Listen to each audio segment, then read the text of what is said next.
So this tutorial is for coordinators to sign up new members. Use the orientation to the website YouTube tutorial for assistance in showing new members around the website. This is for just activating their membership. First thing you're going to do is log into your membership, into your account. And if you haven't seen this before, a regular membership account will have these 5 links, but coordinators will also be able to manage people, content, create reports, create backups, and this Hamlet's help desk is a connection to the web developer if there's some kind of technical problems. But the first thing we should do is check with Stephanie, the director of the Time Bank, because we have people here who are working on the website and they may be able to help without asking. We want to try to find out if the problem is more local than with the web developer. Anyway, with the difference between Community Forge, this current website, and Community Weaver, the old one, is that new members, applicants, will not have been able to do any kind of online application. So all information put into a new account is done with you right now.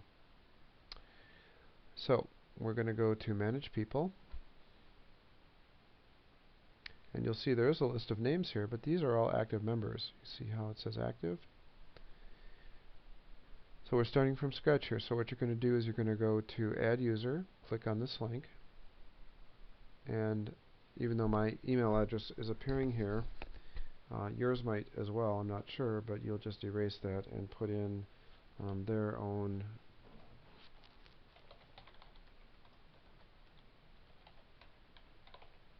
email address as well as their own password. Make sure that their account is active.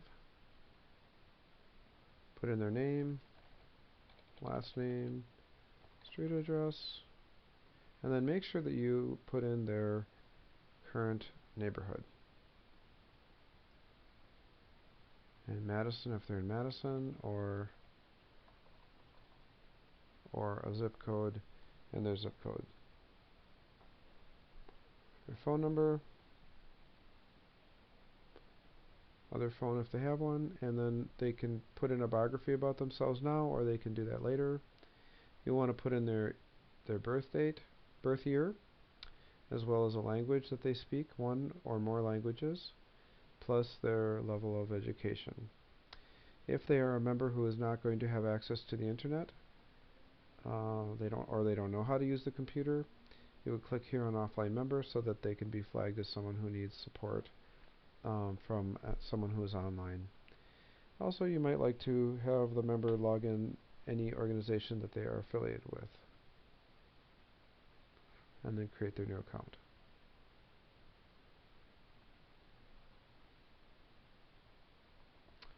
It would be very helpful if you were to mention to the user that if they use Facebook, they should like the Dane County Time Bank's page on Facebook, as well as really encouraging them to not just use the website, but also contact coordinators for assistance in locating people who may need their offer, or who might be able to help them with something that they need. So I will always show them where my link is to my account page, so that they will feel free to contact me if they are having any difficulties at all. So here they'll see my phone number, and if they want to email, they can click on the contact link and an email appears. Of course, if they are logged into their membership page, their name will appear here, their email address will appear here, and my name will appear here because they're sending the email to me. Also, unlike Community Weaver, once you send an email, it's going to, of course, actually go right to their email account rather than to their Time Bank account, because there is no more Time Bank emailing going on. So you send them an email from here to their email address, which would be here, my email address, and I send them an email back, it'll go directly to their email address. So no more messages within the time bank. It's all email to email. And of course, just like before, we take their birth date down so that we can do a background check.